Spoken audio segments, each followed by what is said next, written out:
Crash and burn. Hey everybody. So tonight I am looking to discuss the 2017 film The Florida Project.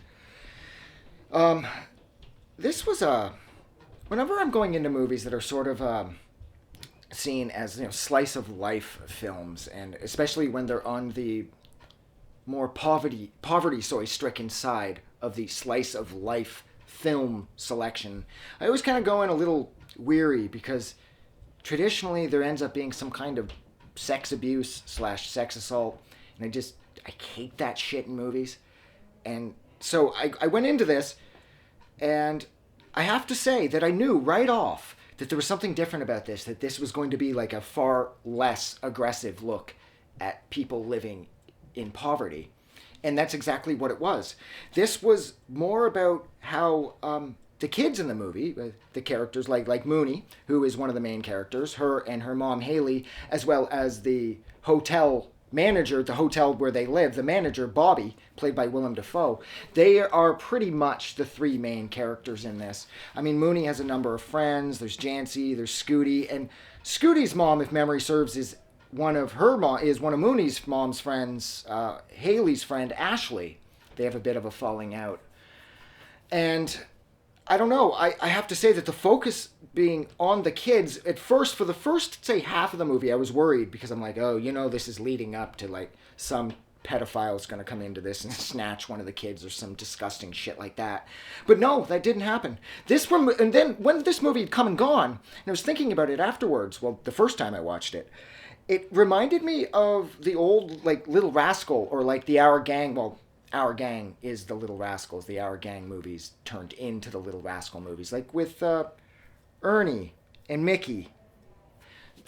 Those movies, or those shorts, from the 20s and the 30s, the Our Gang, the Little Rascal movies, they were focused on kids who were living in financial dire straits. Well, their parents were, of course, but because the kids were so young, it didn't really matter to them because they were just running around doing kid things.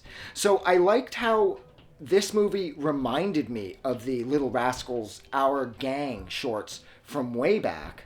I thought that was a nice way to sort of attach or find a way to connect old Hollywood with new Hollywood. I thought that was really fun too.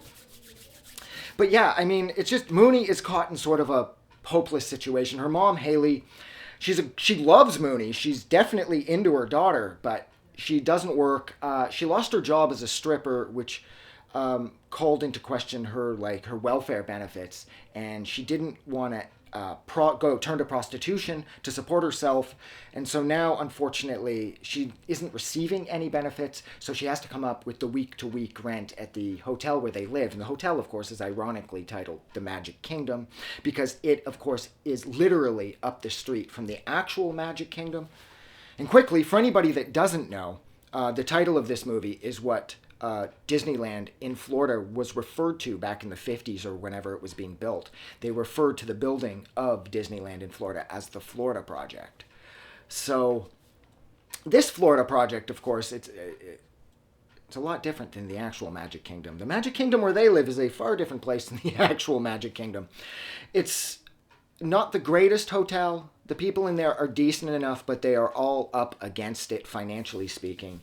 But because this movie is shown through the eyes of all the kids, mainly Mooney, you don't really feel that. And all you get from this movie is sort of the freedom that kids get to experience when they're on summer break. And I know that this movie is sort of seen as maybe being a more critical look at the lack of parenting, because Mooney and her friends are allowed to run around and they end up burning down an abandoned hotel that's out back of the hotel where they live. And that causes Ashley to prevent her kid from hanging out with Mooney, and she stops talking to Haley, Mooney's mom, as the result of it. And I get that, of course, Haley should be a better mom to Mooney. She should be more involved in Mooney's day-to-day activities.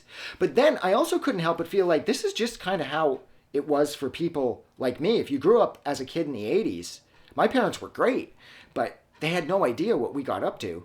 And we were allowed to run around and set fires and steal shit and do whatever. And this whole time, our parents, who were good parents, they just thought we were out riding bikes and shit. But in reality, we're out there getting into as much trouble as possible. We're building tree forts, that 6-year-olds who think they're engineers and architects shouldn't be trying to build. There was this one time we put this thing together and we all got up it and then we all on it and then it just went. And it was like I fell in slow motion. And this girl, Lindsay, fell on me and it fucked me up really bad, but I didn't want her to know that I was hurt because she was a girl and I had to be cool to her even though I was like 6. And I was like, I can't show the girl that I want to die. And I'm all like, I'm fine, fuck. I thought she broke like 2 ribs. She didn't break any ribs, but nevertheless, I love how guys act around girls. So I didn't really agree, assuming that's what the story was going for. The direction was attempting to, like I said, sort of skewer Haley for not being more involved in Mooney's day-to-day activities. But then, like I said, growing up in the 80s, that's exactly how it was, so I didn't get that vibe. I also like, too, how there's a low-key sort of nod to, like, Harmony Korine in this. When Mooney and a handful of her friends are showing Jancy around. They're walking by this one place. I think it's called like Orange World or Juice World, and it's a giant orange. The store looks like a giant orange. And as the kids are walking by, there's a guy shooting past them in an electric wheelchair. That is pure Harmony Korine. There's no way that the director, I think his name was Sean Baker. If I got that wrong, I apologize. There's no way that wasn't a nod to Korine. The guy going by in the electric wheelchair and the kids are walking past the Orange World, or whatever the fuck it was called, that has to be a nod to Harmony Korine. And I loved that too because I love Harmony Korine. What else did I want to say about this movie? I made notes because I'm a total professional who can't seem to say the word professional. I think I've said everything here. I love how the kids are going around begging people for money so they can buy ice cream, and they're using the line that the doctor said that they have asthma and they have to eat ice cream to correct it, so can we get some change so we could buy ice cream? I loved that. I also loved the dialogue overall was really funny and engaging and witty, like when Mooney, and I can't remember who it was, I think it's Jancy, they're under that tree and they're caught in the rain and they have the discussion about whether or not the news is boring. I thought that was so incredibly well written. It was so incredibly well shot. The cinematography was gorgeous. The dialogue was amazing, and it just really pulled me right into the movie.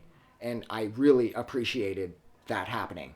Like, I love it. Like, I'd already loved this movie from the jump, but then when you see Mooney under the tree during the rain discussing the news, I was just completely sucked into this film. And as the result of that scene, I've now watched this movie like 10, 15 times over the past week or so. So that was amazing. I loved that. I loved the look of the hotel. I loved how it was kind of bright, kind of colorful, but you knew there wasn't the best things going on there. As Mooney points out when she's showing Jancy around, she's like, this guy always gets the cops called. This woman's married to Jesus. And this room we're not supposed to go into, but let's go in there anyways. I thought that was really fun.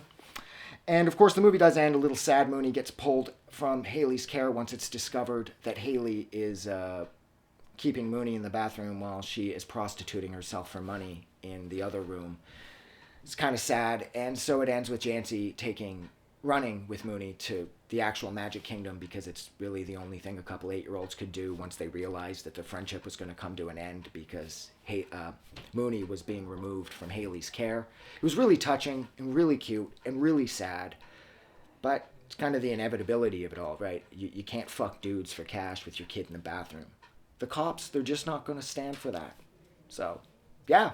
So that's it. So thank you so much for hanging out with me for, Jesus Christ, almost 9 minutes while I discuss the 2017 film, The Florida Project. Like always, if you like this review or you like this movie, don't forget to do something nice for somebody, because I do find that not enough people do enough nice things for other people. It just never seems to happen. People always say they're going to, but then they're like, fuck it, I'll do it some other time. So yeah, so please definitely go out and try to do something nice for somebody. Just hold a door or something. Pretend you're door holding dude. Wow, what the fuck does that comment even mean? Doesn't matter, I'm done. This is horrible. That was a horrible way to end the video.